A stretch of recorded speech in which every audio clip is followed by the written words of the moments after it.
मित्रांनो जिल्हा परिषदेमध्ये जी पद भरती सुरू आहे तर त्याच्यातील मित्रांनो 24 संवर्गाचे पेपर झालेले आहेत, त्यांचे निकाल जे आहेत ते लागत आहे। काही जिल्हा परिषदांचे डॉक्युमेंट व्हेरिफिकेशन सुद्धा होत आहे। तर काही जिल्हा परिषदांचे जे निकाल जे आहेत ते लागलेले, तर मित्रांनो आणखी कोणते नवीन निकाल लागलेले आहेत, तसेच राहिलेले निकाल कधी लागतील आणि काही पदांच्या परीक्षा बाकी 5 संवर्गाच्या तर त्या कधी होतील। तर मित्रांनो आतापर्यंतचे जेवढे पण अपडेट्स आलेले किंवा डेव्हलपमेंट्स झालेले तर सगळे मित्रांनो या व्हिडिओमध्ये आपण डिस्कस करूयात। नवीन असाल तुम्ही चॅनलला सबस्क्राइब करून घ्या, कारण की मित्रांनो तुम्हाला आपल्या चॅनलवर ऑथेंटिक माहिती जी आहे ती मिळत असते। तसेच मित्रांनो स्पर्धा परीक्षेसाठीचं मार्गदर्शन तुम्हाला इथे आपल्या चॅनलवर जे आहे ते मिळत असतं। त्यासाठी सबस्क्राइब करून घ्यायचे, शेजारी बेलचं बटन सुद्धा दाबून घ्यायचे। आणि मित्रांनो आगामी पदांसाठी तुम्ही जर तयारी करत असाल तर मित्रांनो practice exam preparation app download करा। इथे मित्रांनो आगामी पदांसाठी तुम्हाला स्टडी मटेरियल, त्याच्यामध्ये बॅचेस असतील, मॉक टेस्ट सिरीज असतील, तसेच मित्रांनो इथे फ्रीमध्ये सुद्धा खूप सारं स्टडी मटेरियल दिलेलं आहे। करंट अफेअर्स आहे, मागील वर्षाच्या प्रश्नपत्रिका आहे, इतरही नोट्स वगैरे तुम्हाला इथे मिळून जातील। तर तुम्हाला practice exam preparation app download करायचं, इथून तुम्हाला सर्व काही गोष्टी जे आहेत ते अभ्यासासाठी तुम्हाला ॲक्सेस मिळेल। ठीक आहे, तर चला मित्रांनो आता लेटेस्ट जे ते निकाल कोणकोणते लागलेले पाहूयात।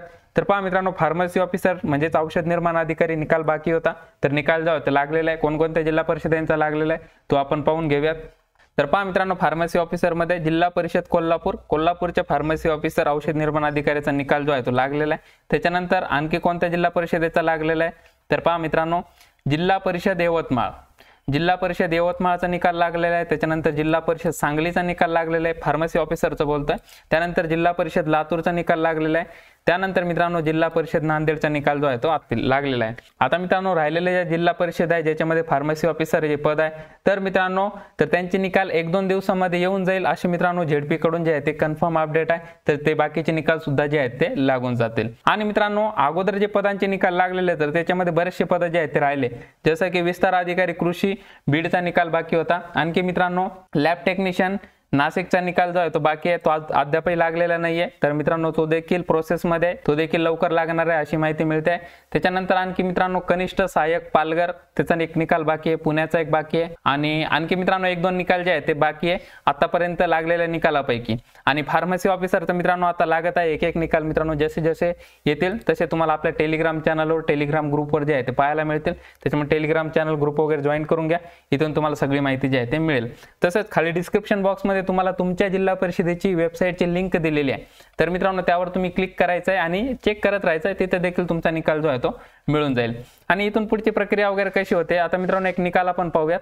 तर पहा मित्रांनो नांदेडचा निकाल जर आपण पाहिला तर पहा कशा पद्धतीने निकाल दाखवलाय। तर परीक्षा कधी झाली होती, आता मित्रांनो ही परीक्षा जी आहे ती एकाच दिवशी झाली होती, 2 शिफ्ट मला वाटतं की झाल्या होत्या। आता नांदेड याच्यासाठी आपण पाहतोय तर किती विद्यार्थ्यांनी अटेम्प्ट केलं वगैरे ते सगळी काही माहिती इथे दाखवलेली आहे। त्याच्यानंतर निकाल पहा तर इथे विद्यार्थ्याचं नाव आहे, कॅटेगरी आहे, त्याच्यानंतर पहा इथे जन्मतारीख वगैरे ते पण दिलेलं आहे।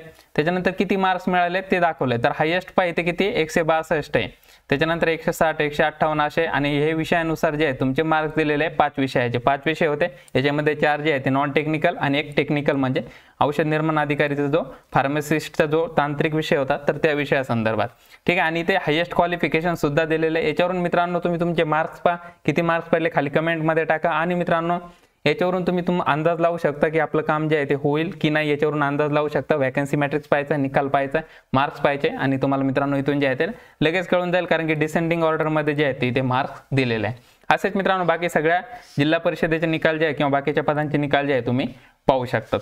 आता मित्रांनो निकाल जो आहे तो काही जिल्हा परिषद फार्मसी ऑफिसरचा तर बाकी आहे, आणखी ज्युनियर इंजिनियरचा मित्रांनो निकाल बाकी आहे आणि सिव्हिल इंजिनिअरिंग असिस्टंट यांचा निकाल बाकी आहे। तर तो देखील मित्रांनो निकाल जो आहे तो आचारसंहितेपूर्वी यावा याच्यासाठी मित्रांनो आम्ही प्रयत्न करतो आहोत, तुम्ही देखील प्रयत्न करा। तसेच मित्रांनो जिल्हा परिषदेमध्ये चौकशी केली असता जेवढे पण निकाल सांगितले तर ते आचारसंहितेपूर्वी येऊन जातील अशा पद्धतीने मित्रांनो सांगितलेलं आहे। आणि मित्रांनो थोडी लवकर प्रोसेस केली तर मित्रांनो तुम्हाला नियुक्त्या सुद्धा इथे मिळू शकतात। बऱ्याचशा जिल्हा परिषदांचे जे आहे ते डॉक्युमेंट व्हेरिफिकेशन झालेलं आहे। आणि आणखी एक महत्त्वाचं मित्रांनो जे जिल्हा परिषद साताराने प्रसिद्ध केलेलं आहे, इतर जिल्हा परिषदांनी मित्रांनो काहींनी प्रसिद्ध केलेलं आहे। तर 8 मार्च रोजी महाशिवरात्री, 9 मार्च शनिवार, 10 मार्च रविवार तर तिन्ही दिवस मित्रांनो काम जे आहे ते चालू असणार आहे। भरती प्रक्रिया मित्रांनो पूर्ण करण्यासाठी हे कामकाज जे आहे ते चालू असणार आहे, ऑफिस चालू असणार आहे। त्याच्यामुळे मित्रांनो ही प्रक्रिया जी आहे ती लवकर पूर्ण होईल। निकाल जे आहे ते रविवारी पण लागू शकतात, शनिवारी पण लागू शकतात।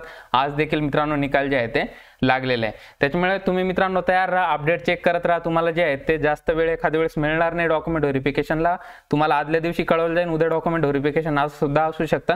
कारण की मित्रांनो 13 मार्च किंवा 15 मार्च पर्यंत कधी पण जे आहे ते आचारसंहिता लागू शकते। आचारसंहिता लागल्यानंतर मित्रांनो तुमचे डॉक्युमेंट व्हेरिफिकेशन तर होईल, परंतु मित्रांनो ते नियुक्ती जी आहे ती देता येत नाही, नियुक्तीला प्रॉब्लेम होईल। त्याच्यामुळे मित्रांनो लवकरात लवकर ही प्रोसेस जी आहे ती केली जाते।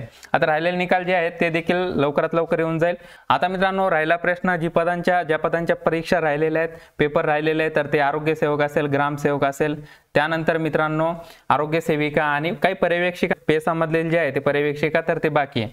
आता मित्रांनो त्यांचे पेपर कधीपासून होईल, तर मित्रांनो ग्रामविकास विभागाकडून अशी माहिती मिळते की 15 मार्च पासून सुरू होतील, अशा पद्धतीची माहिती जी आहे मित्रांनो मिळते। 15 मार्च पासून मित्रांनो परीक्षा जर सुरू होत आहे तर मित्रांनो आज किंवा उद्या जे आहे ते हॉल तिकीट यायला पाहिजे होतं, कारण की 7 ते 8 दिवस जे आहे ते तुम्हाला परीक्षेचं हॉल तिकीट जे आहे ते मिळायला पाहिजे किंवा ॲटलिस्ट वेळापत्रक तरी तुम्हाला मिळायला पाहिजे। परंतु मित्रांनो असं इथे होताना दिसत नाहीये। आणि मित्रांनो आता पर्यवेक्षकाचा आत्ता पेपर झाला नॉन पेसा क्षेत्रातील, तर त्याच्यामध्ये तुम्ही पाहिलं असेल की वेळापत्रक जे आहे ते 2 दिवस अगोदर आलेले, 2 ते 3 दिवस अगोदर आलेले, आणि हॉल तिकीट सुद्धा तुम्हाला 25-26 तारखेला आलेले आहे आणि 29 तारखेला जे आहे ते पेपर झालेले आहे। अशा पद्धतीने मित्रांनो झालेले आहे। त्याच्यामुळे ग्रामविकास विभाग जे आहे ते IBPS वर गोष्टी ढकलतं, IBPS जे आहे ते ZPO आणि मित्रांनो यांचा जो आहे तो जास्त याच्यामध्ये ताळमेळ जो आहे तो नाहीये। बऱ्याचशा गोष्टी जे आहेत ते कर्मचाऱ्यांना माहीतच नाहीये। त्यामुळे मित्रांनो IBPS जे आहे ते 2-3 दिवस अगोदर देखील तुमची हॉल तिकीटची लिंक ऍक्टिव्ह करू शकते किंवा वेळापत्रक प्रसिद्ध करण्यासाठी जिल्हा परिषदेंना सांगू शकते। त्याच्यामुळे मित्रांनो असं होऊ शकतं। त्याच्यामुळे तुम्ही जे आहे ते तयारीत राहा, अभ्यास करत राहा। परीक्षा जी आहे ते 100% होणार आहे। आणि मित्रांनो एक गोष्ट सांगतो, परीक्षा होण्यासाठी आचारसंहितेची काही अडचण नसते। त्याच्यामुळे बरेच विद्यार्थी विचारत होते आचारसंहिता लागली तर आमचं कसं होणार, परीक्षा होईल की नाही। परीक्षा जी आहे ती होते, परीक्षा व्हायला काही अडचण येत नाही। फक्त मित्रांनो आचारसंहितेमध्ये काय नाही होत, नियुक्त्या देता येत नाही, नवीन जाहिरात काढता येत नाही, आणि मुलाखती असतील तर मुलाखती घेता येत नाही। एवढंच मित्रांनो, बाकी परीक्षा ज्या आहेत त्या होतात, परीक्षा व्हायला इथे कुठलीच अडचण जी आहे ती येत नाही। ठीक आहे, तर मित्रांनो ज्यांचे पेपर बाकी आहेत तर त्यांनी तयारी करत राहा। आता मित्रांनो अंतिम टप्प्यामध्ये जे आहे तुमचा अभ्यास आलेला आहे, थोडासा चांगल्या पद्धतीने मित्रांनो आणखी इथे अभ्यास घ्या, थोड्याशा गोष्टी सिरियसली घ्या। कारण की मित्रांनो ह्या पदांमध्ये जे आहे या पदांबाबतीत मी तुम्हाला मागच्या व्हिडिओमध्ये पण बऱ्याच वेळेस सांगितलेलं आहे, जास्त याच्याबाबत जे आहे ते बोलण्याची आवश्यकता नाही। बाकी तुम्हाला सर्व गोष्टी ज्या आहेत त्या माहीतच आहे। तर चला, फार्मसी ऑफिसर, ज्युनियर इंजिनियर आणि सिव्हिल इंजिनिअरिंग असिस्टंट असे मित्रांनो 3 निकाल जे आहेत ते बाकी आहेत। तर मित्रांनो हे 2 निकाल देखील 1-2 दिवसामध्ये लागतील असे मित्रांनो माहिती आहे। आणि हे जे आहे ते फार्मसी ऑफिसर तर कन्फर्म लागणार आहे मित्रांनो, रविवारपर्यंत जे आहे ते कन्फर्म सगळे निकाल येऊन जातील सगळ्या जिल्हा परिषदेचे। ठीक आहे, जसे निकाल येत आहेत तुम्हाला आपल्या मित्रांनो टेलिग्राम ग्रुपवर जे आहे ते पाहायला मिळतील। टेलिग्राम ग्रुप जॉईन करून घ्यायचे। तसेच मित्रांनो आपल्या YouTube चॅनलला सबस्क्राईब करून घ्या, इथे देखील तुम्हाला अपडेट जे आहे ते मिळत असतात। तर चला मित्रांनो, तुम्हाला याच्या संदर्भात काही अडचण असेल किंवा कुठला प्रश्न तुम्हाला विचारायचा असेल, कुठली अडचण असेल तर खाली कमेंटमध्ये जे आहे ते नक्की विचारा, त्याचं उत्तर मित्रांनो तुम्हाला जे आहे ते मिळून जाईल। तसेच मित्रांनो हा व्हिडिओ जे आहे जास्तीत जास्त तुमच्या मित्रांपर्यंत शेअर करा, या व्हिडिओला लाईक करा, चॅनलला अजून सबस्क्राईब केलं नसेल सबस्क्राईब सुद्धा करून घ्या। तर चला, धन्यवाद, थांबतोय, बाय ऑल ऑफ यू।